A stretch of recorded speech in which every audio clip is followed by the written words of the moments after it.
ಸಮುದಾಯದಲ್ಲಿ ಜೊನಾಥನ್ ಅನ್ನುವ ಒಂದು ಪಕ್ಷಿ ಹುಟ್ಟಿದೆ, ಈ ಸೀಗಲ್ ಪಕ್ಷಿ. ಈ ಜೊನಾಥನ್ಗೆ ಈ ರೀತಿ ಬದುಕೋದಿಕ್ ಇಷ್ಟ ಆಗ್ತಾ ಇಲ್ಲ. ಏನಿದು, ಇಷ್ಟೇನಾ ಜೀವನ? ಬರೀ ತಿನ್ನೋದು ಮಲ್ಗೋದು, ತಿನ್ನೋದು ಮಲ್ಗೋದು ಇಷ್ಟೇನಾ? ಇದಕ್ಕಿಂತ ಹೆಚ್ಚಿನದು ಏನನ್ನಾದ್ರೂ ಸಾಧಿಸಬೇಕು ಅಂತ ಒಂದು ನಿರ್ಧಾರ ಮಾಡಿ ಏನ್ ಮಾಡತ್ತದು, ಈ ಎಲ್ಲಾ ಪಕ್ಷಿಗಳು ಎಷ್ಟು ಎತ್ತರಕ್ಕೆ ಹಾರ್ತಾ ಇದ್ವು ಅದಕ್ಕಿಂತ ಎತ್ತರಕ್ಕೆ ಹಾರೋದಕ್ಕೆ ಪ್ರಯತ್ನ ಮಾಡಕ್ ಶುರು ಮಾಡತ್ತೆ. ಎಲ್ಲ ಒಂದ್ 70 ಕಿಲೋಮೀಟರ್ 70 ಕಿಲೋಮೀಟರ್ ಹಾರ್ತಾ ಇತ್ತಲ್ಲ, ಈಗ ಅದಕ್ಕಿಂತ ಹೆಚ್ಚಾಗಿ ಹಾರೋಣ ಅಂತ ಟ್ರೈ ಮಾಡ್ತಾ ಹೋಗುತ್ತೆ. ಆದ್ರೆ ಟ್ರೈ ಮಾಡಕ್ ಹೋದಾಗ ಏನಾಗುತ್ತೆ, ಅದಕ್ಕೆ ಬಲ ಸಾಕಾಗಲ್ಲ, ಅದ್ರಿಂದ ಬಲ ಅಷ್ಟೇನೆ ಬಿದ್ದೋಗ್ತಾ ಇರುತ್ತೆ.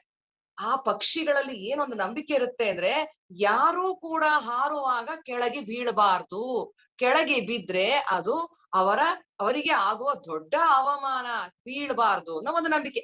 ಅದಕ್ಕೆ ಏನ್ ಮಾಡ್ತಾರೆ ಎಲ್ಲಾರು, ಹಾರಕ್ಕೆ ಹೋಗಲ್ಲ. ನಮ್ಮಲ್ಲಿ ಅಷ್ಟೇನೆ, ಧ್ಯಾನ ಮಾಡಿದ್ರೆ ಅಯ್ಯೋ ಧ್ಯಾನ ಮಾಡಿ ಕಣ್ ಮುಚ್ಕೊಂಡ್ ಕೂತ್ರೆ ಏನೋ ಯೋಚನೆಗಳು ಬರುತ್ತಪ್ಪ, ಅದಕ್ಕೆ ನಾವು ಮಾಡೋದಿಲ್ಲ. ಕಣ್ ಮುಚ್ಕೊಂಡ್ ಯೋಚನೆ ಬಂದ್ರೆ ಬರ್ಲಿ ಬಿಡಿ, ಆಮೇಲೆ ಹೋಗುತ್ತೆ, ನಮ್ಗೂ ಬರ್ತಾ ಇತ್ತು ಮಾಡಿ ಅಂದ್ರುನು ತಯಾರಿರಲ್ಲ, ಸಿದ್ರಿರಲ್ಲ, ಬೇಡ ಬೇಡ ಬೇಡ, ನಾವ್ ಹೆಂಗಿದೀವೋ ಹಾಗೆ ಇರ್ತೀವಿ, ನಮ್ಗೇನು ಹೇಳ್ಬೇಡಿ ನೀವು ಅಂತ ಹೇಳ್ತಾರಲ್ಲ ಹಾಗೆ.